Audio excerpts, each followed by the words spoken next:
Everybody, and thanks for joining our weekly podcast, Retail Unwrapped. I'm Shelley Kohan, and I'm so excited to welcome Sandy Stein, also known as Sanford Stein, Sandy Stein, hyphen Sandy Stein. You have a lot of names, Sandy. That's all I can say. It's easy to keep track of. I keep my driver's license close by at all times. I love it. But you are one of our esteemed writers at the Robin Report. You also are the founder of Retail Speak. So for those of you that don't know Retail Speak, check it out. And we're going to have a great conversation today. We're going to talk about one of our favorite brands who's been around a long time, Urban Outfitters. But Sandy, before we jump into our conversation, what I'd love to do is tell the listeners about my passion project that I've been working on for the past year plus. But as you could tell, I have a lot of energy about it. But you know those moments, Sandy, when you witness pure wisdom that deserves a much bigger audience? That's I wish I exactly, knew that more often, but go ahead. well, Yeah. luckily, because I'm a professor, I would invite guests into my classroom. And these guests would come in the classroom and they would have these brilliant, game-changing insights. And I would say, oh my gosh, that was amazing. And then I'd look around the room and it's like 27 students. And I kept thinking to myself, I need to amplify this. I need to reach thousands, not dozens. And so we've created Lead Like Her. Lead Like Her is a video interviews broadcasting through the Robin Report. We just launched them a few weeks ago. The response has been really incredible. And each week we feature a deep dive conversation with exceptional leaders. So these resources are supporting students in FIT's leadership classes. And best of all, they are completely free for any passionate person that wants to hear about retail leadership.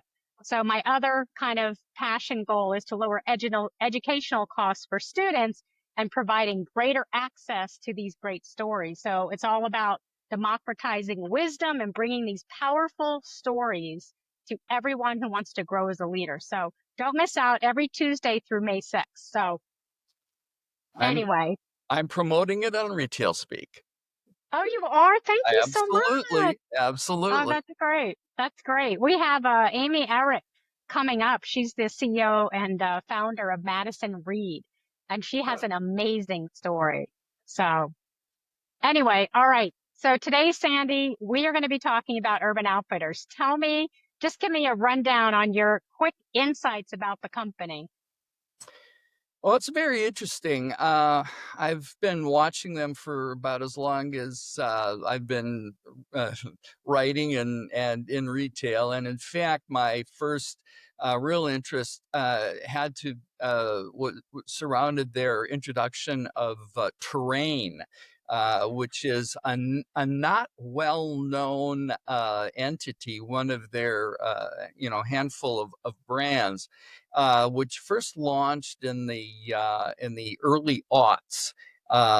It is a passion project. Speaking of passion projects, a passion project of the founder of Urban Outfitters founder, Richard Hain. It happened at the time that I was doing work for a local Minneapolis, one of the large local garden and floral companies, and I had done a retail prototype for them. And then out of left field, a friend of mine who's tied to the venture capital industry started telling me about a potential other development that was going to become much larger than a local or regional.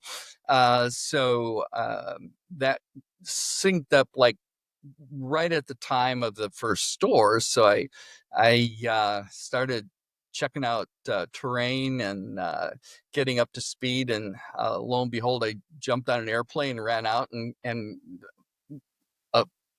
I don't know how I pulled it off, but the good fortune would have it that I was actually able to interview Richard Hain for a bit of time, and that was quite an interesting Oh, for me. Yeah, yeah. So. that's amazing. So tell our listeners Terrain. What did Terrain originally sell?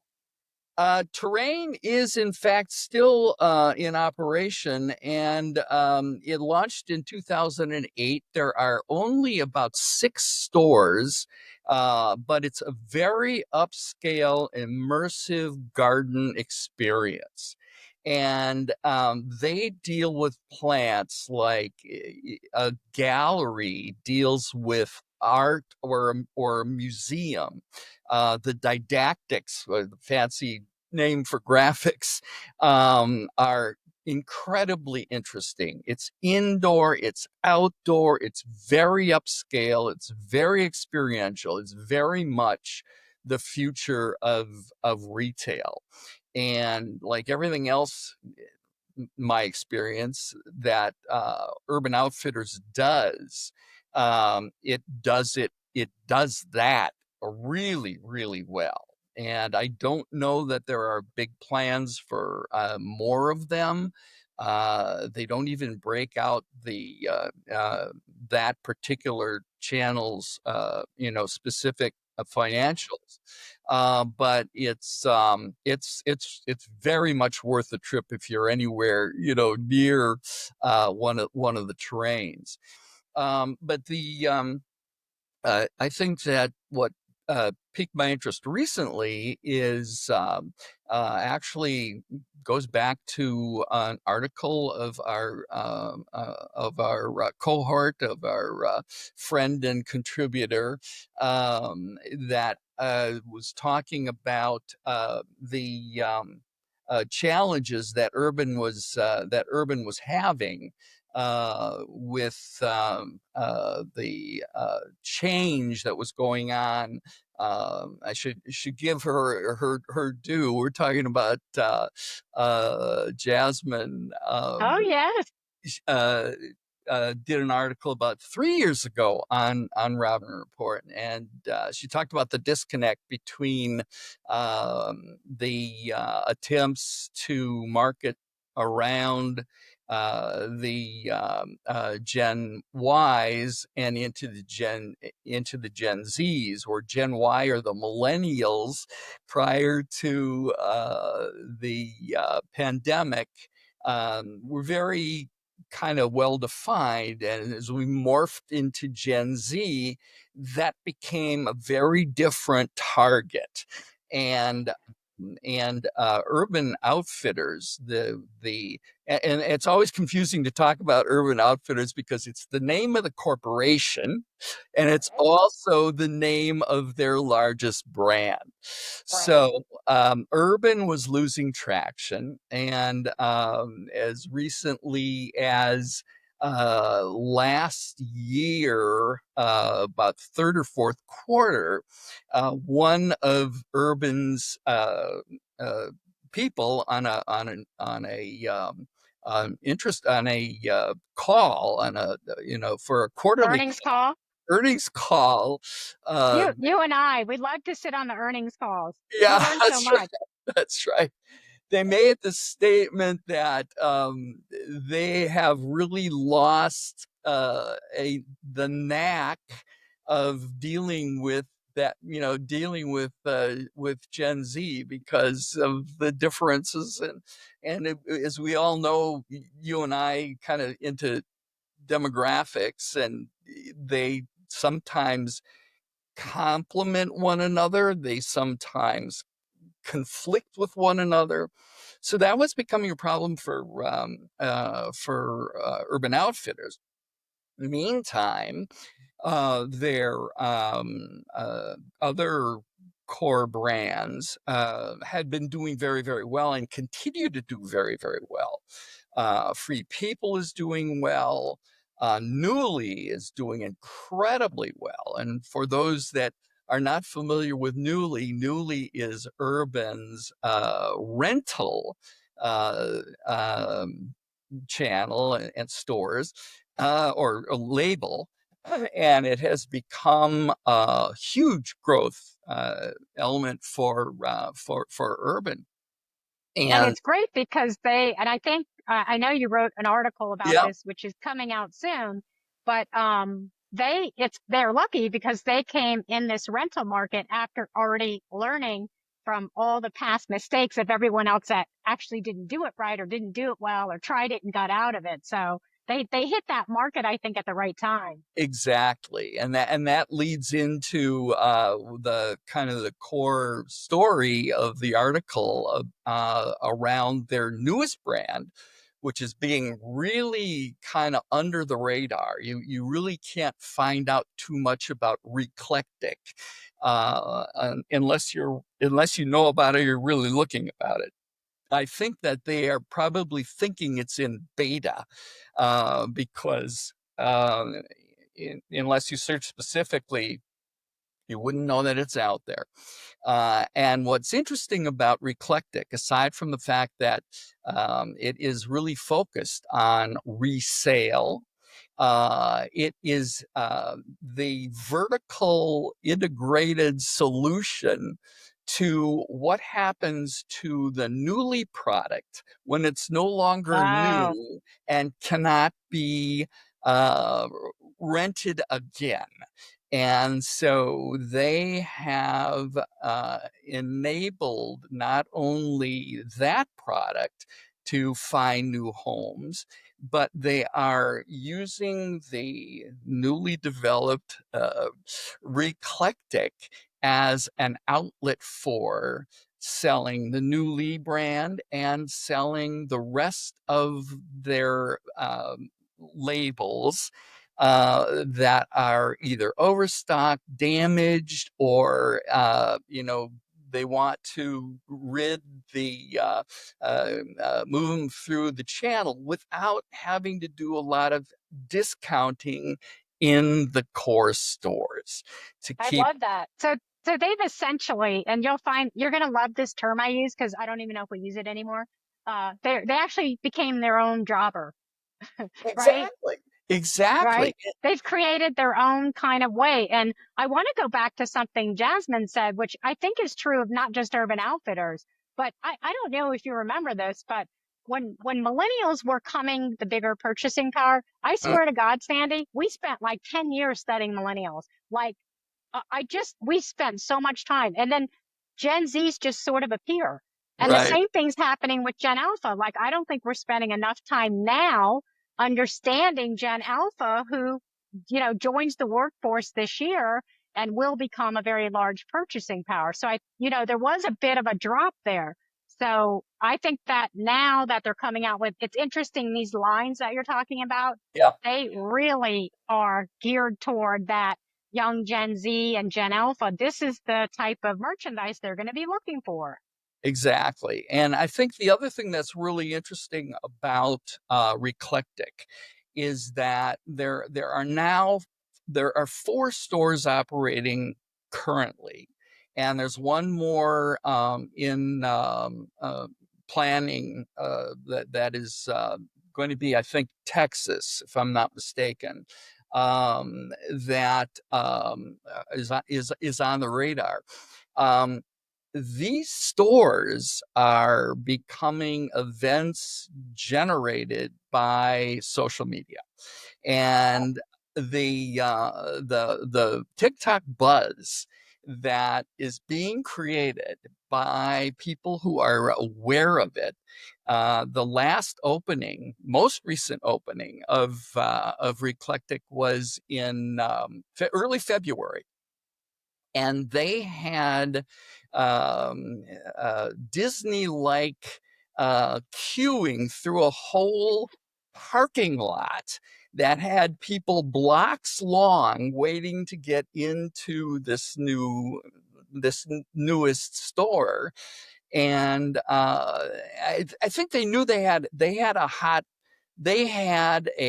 brand when they first tested it, which was middle to late 23, and they sold out most of the product in 24 hours. That's crazy. So yeah, it's a very cool concept, and um, I think that one of the things, well, there are a number of things that makes Urban Outfitters just such a great brand.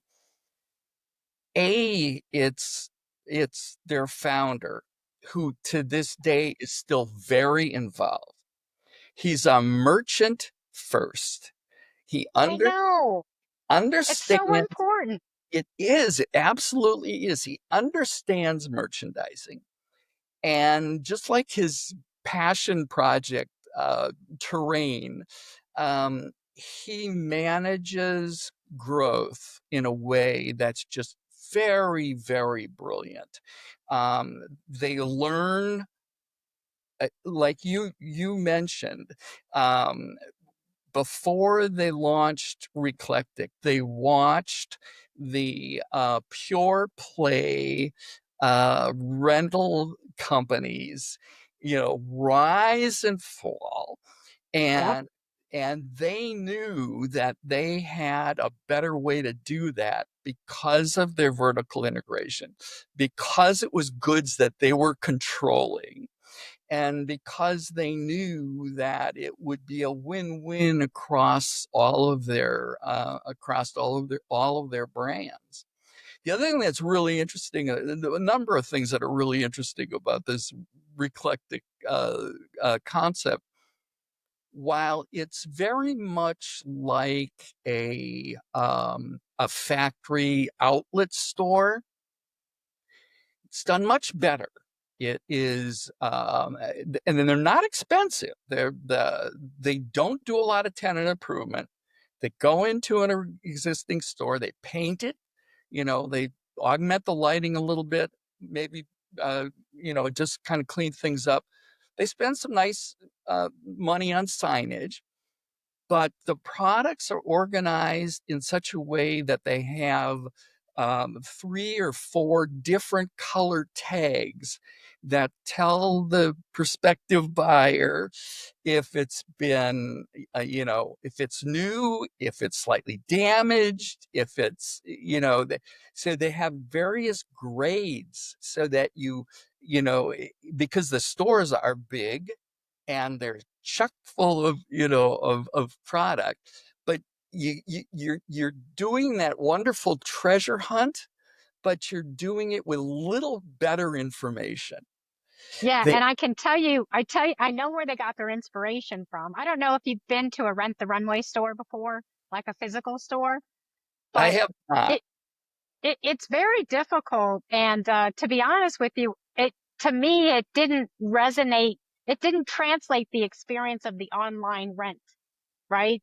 So you Yeah, go into a store, and if you think about it, Sandy, you have a zillion different SKUs. So there's not really visual merchandising. So right. you're merchandising a lot of onesies, and so that makes it really difficult to begin with.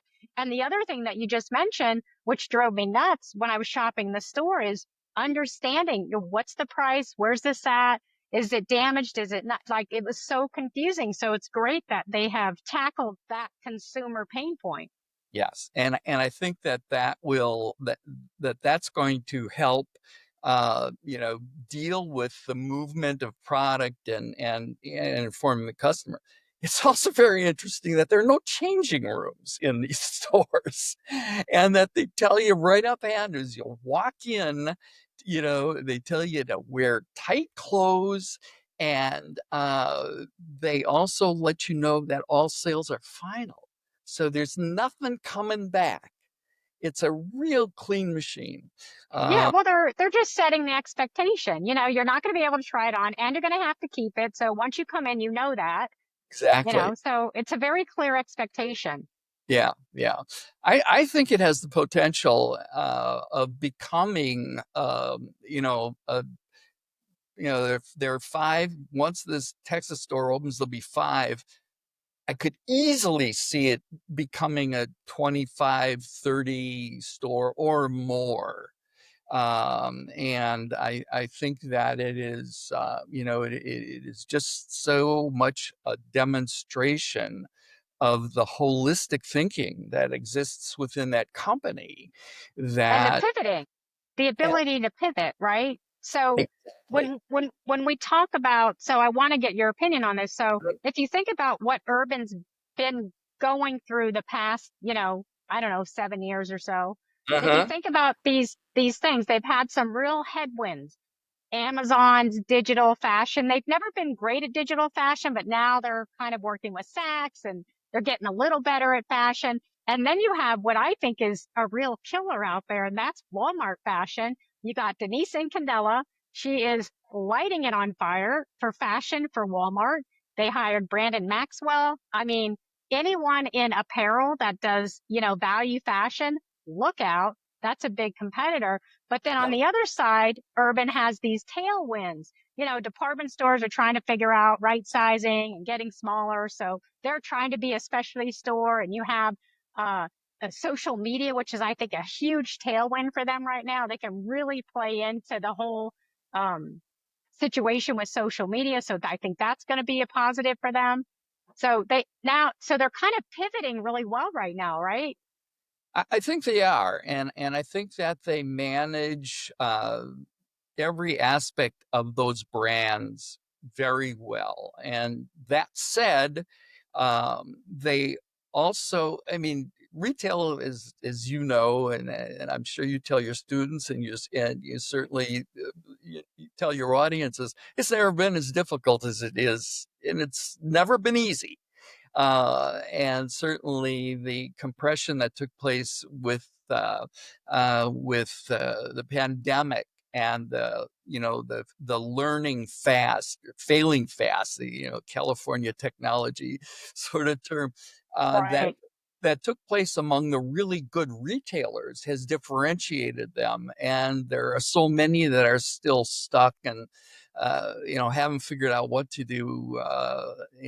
Joanne's being the latest failure, or lack of appreciating or understanding where retail was moving, so that they could advance their format, and it just didn't happen. And it's very, very sad to see these names go, but retail has always been evolutionary, and in the last couple of decades, it no longer is. It is revolutionary. I And believe so. Yeah. yeah, so it's taking it's becoming a completely different animal, but it's also clarifying, and it's also improving itself because of the forces of change, in my opinion. Definitely. And I've always said, and I know I'm biased. I've been in the retail business since I was 18 years old. Yeah. And I've always said this, but some of the smartest, brightest minds are in retail. It is such a complicated business. I don't think we get credit enough that retail is actually very complex. It really is, and I think that the biggest challenges have come from the origins, going back to the beginning of the 20th century, when retailers were merchants. They were selling merchandise, and they knew that they had to keep a close watch on what was selling, and being on the floor and talking to customers. And as some of these companies grew and became public companies, and people that went through business school were running them, and not necessarily you know understanding that it's still all about the customer. Yeah, a lot has been lost, and I think that Yep. that culture at Urban has remained. And I got one up on you. I was selling $1.10 rings in my parents' first store when I think I was 11 or 12, Oh, from no, behind no, the no. counter. No, no, no. I can up you on upping me. And here's Oh, what I'm going to tell you. I, at 7 years old, I ran around my grandmother's soda shop in North Carolina taking orders for customers and bringing food out. So that's technically great. I've been in retail since I've been seven. Okay. Well, it's in our blood, and I think that that is certainly something that keeps us engaged and interested. Definitely. So So, that's Sandy, I want to go back to something you said earlier before we close out. You had mentioned about the namesake brand, Urban Outfitters. huh? So, before we leave today, can you kind of just give our audience and listeners your view on what is happening with the namesake brand? What is going to be happening with that? What's your take on that? You know, there were a couple of things that they that uh, was suggested by Richard Hayne at the last shareholders meeting, um, demonstrating that he's listening and that they're moving. They're talking about a, um, a rethinking the product, which is double edged because they're basically trying to move with the demographic, and sometimes you can lose sight of of who you are. They're also talking about efficiencies. They're definitely closing some stores, which is Uh, probably a good idea, and I think that's just something that we will continue to see, just because in a world of omni-channel, or like we like to call it, unified commerce, the store is behaving differently. You don't need as many of them because where you buy is not necessarily, or how you buy is not necessarily going to be at that store, but that store has to be a showcase. It has to be an experience, and it has to be a point of brand engagement. And I think that we'll probably see a streamlined urban, probably a new mix. And let me be the first to tell you on your podcast that as of January 1st of 2025, the betas have arrived. It is no longer alphas. Believe it or what? uh-huh. No, Yes, no. yes. Whoever the chief demographers are in all of this storytelling, apparently, the alphas are as born before January of 2025, and after that comes the beta. That's so scary. I didn't even think about that, but you're right. That's right. Here I am talking about the alphas, and you're talking about the betas already. Well, I'm not talking about them too much, but yeah, it's That's interesting. Yeah, I'm sorry. Go ahead. no, no. Go ahead. You go ahead. No, I said it's interesting because um, it isn't real clear uh, as to, typically we think of a generation as being 20 years. And generally speaking, the movement from the boomer to the Xer to Gen Y, millennial, to they've more been in the area of kind of 15 to 18 years, and then you have the cusp. Right. And yeah, and that's what there's no definitive line. There's just, Exactly. we kind of, yeah, I agree with that. And I'm always sad because my generation, I'm a Gen Xer. It's like we don't exist to anybody. No one studied us, no one cared, whatever. But I'm okay with that. Anyway, before we leave, if you don't mind, because I know you won't plug yourself, but I'm going to plug you.